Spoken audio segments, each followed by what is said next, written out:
Hi, my name is Pete and welcome to my channel. I've noticed the lack of leader men on this platform, and that should not be.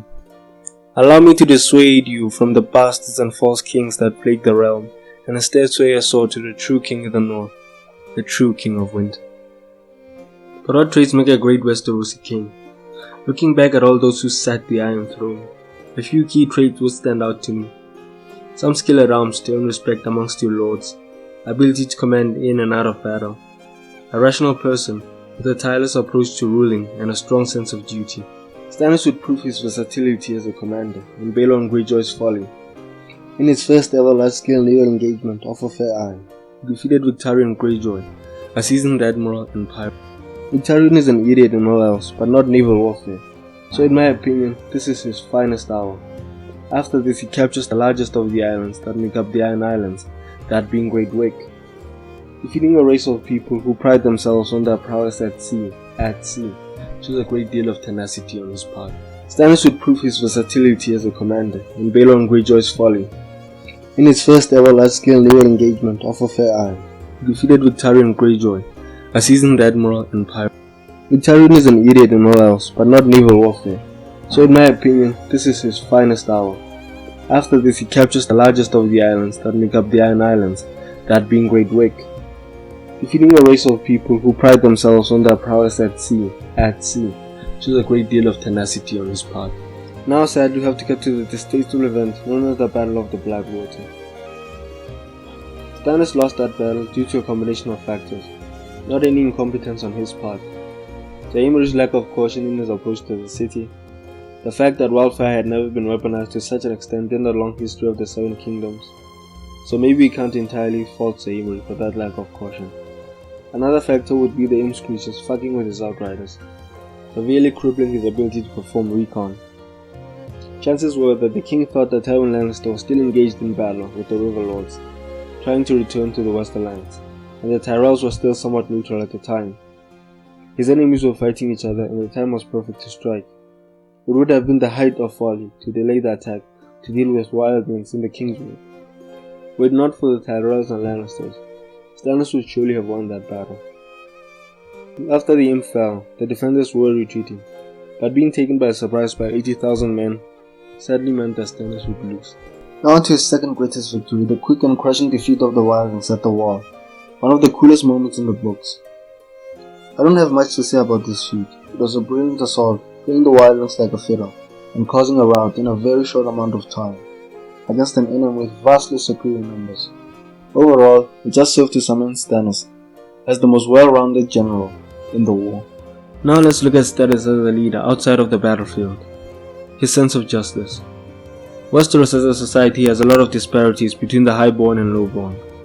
Justice is much more avoidable for the highborn who do awful things, and rewards are more readily given to them when they accomplish something, whilst this cannot be said for the small folk.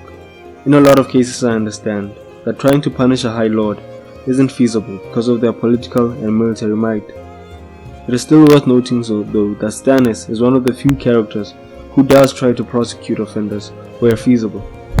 So Westeros would be a society governed by laws that would be strictly enforced. The king does also reward those who serve him according to their contribution and aptitude, rather than their birth. Most notably with the case of Lord Davos, who was elevated to the station of Hand of the King for his service and sound ethical counsel to his grace. How many lords would ever actually consider doing something like that? One of the most overlooked traits of Stannis Baratheon is his ability to compromise strategically. One quote often raised when discussing the king is Donald Noyes, a Clash of Kings description of him, comparing him to iron for his unwillingness to bend. None of the other four pretenders have adapted their starting objectives like Stannis has. The man went from trying to seize King's Landing to trying to save humanity. He changed his religion on a dime when it failed to serve him. Stannis, not Robert, is the true steel. I think in order to elevate Stannis in your mind, I should try to tear down his counterparts. Let's start with his brother, Robert, the so-called true steel, more like Flint in my opinion. The man won himself a crown and a trident, and instead of ruling wisely, he used his power and influence and fame to get wasted and laid. Something a lot of us would do, but because of his neglect of the current state of affairs. Seriously, how many people died because Robert let himself be cucked? And not by people I would exactly call sly. How about his indifference to the massive amounts of corruption taking place in his own city, involving his own master of coin and the head of his gold clothes? Letting Dany and Viserys live, and then being surprised when they start breeding. The fool. Stannis helped Jon Arryn rule the realm in his brother's stead, so he has that experience at least. Now on to the gay elephant in the room. The boy had it coming. Whenever discussing Renly, fans seem to have this idea that he would have been the perfect king. He was definitely charming to the lords and small folk alike. He possessed some degree of tact, but counter to that, he was an incredibly vain and arrogant young man, who was willing to betray his own brother and starve the city that loved him so much, in order to please his own vanity and ego. Aside from the charisma, I don't see any traits that put Renly above Stannis. He certainly wasn't as tireless and dutiful as Stannis. We've seen kings who were liked by their small folk and lords, but were incapable of handling the strain of ruling. In the end, I believe that Renly wasn't worth that much in the end, and gave Stannis no choice but to end him. What else was there to do but to give up like a cuck? Joffrey as a person, let alone as king, was awful. Had he lived long enough to rule in his own right, he would have brought ruin to the houses Lannister and Baratheon. If someone didn't kill him first, he was unfit for any basic social interactions, let alone being king. There's really nothing more to say about him than that. Balon is better suited for reaving and raping, not kingship. He brought nothing but ruin and devastation to his own lands, and ultimately, his objective was to move the Iron Islands backwards, not forwards. At least he was better than Joffrey. Euron Crow's Eye.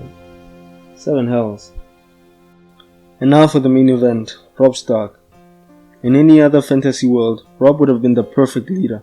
Charismatic, intelligent, honorable, brave and compassionate. Yet he saw all his accomplishments turn to ash. His trust in Theon Greyjoy lost him his seat.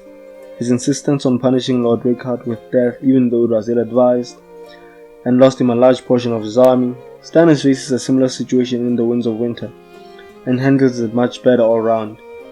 His biggest blunder, however, would involve his insistence on marrying every girl he beds with. Poor communication with his lords. Seriously, was Edmure supposed to guess his intentions? None of the River Lords, who had probably seen more action than either Robb or Edmure combined, guessed his intentions. Why? Just tell the guy to let a hostile army cross his lands. Had his character been given more time to develop, however, I think he would have turned into a great lord. What are my thoughts on his TV adaptation? Well, I think they made him into a character of himself. It's okay not to like the character, but I think as a showrunner, you should try to at least understand his book counterpart and all the nuances in his character. Instead, the showman burns his daughter to get rid of a blizzard, when his book counterpart wouldn't even burn a foot soldier. The damage was done, and they used his final moments to hype up Lord Bolton's idiot son. In his death scene, they did something amazing. How do you make me hate two of my favorite characters in one fell swoop? Being Brienne and Stannis, of course. Will the idiot of Bolton and Sir Stupid beat the Manus in the Battle of Ice? Fuck no. Stannis beat Victorian motherfucking Greyjoy and Mance Rayder. I would take a vow of silence if that happens.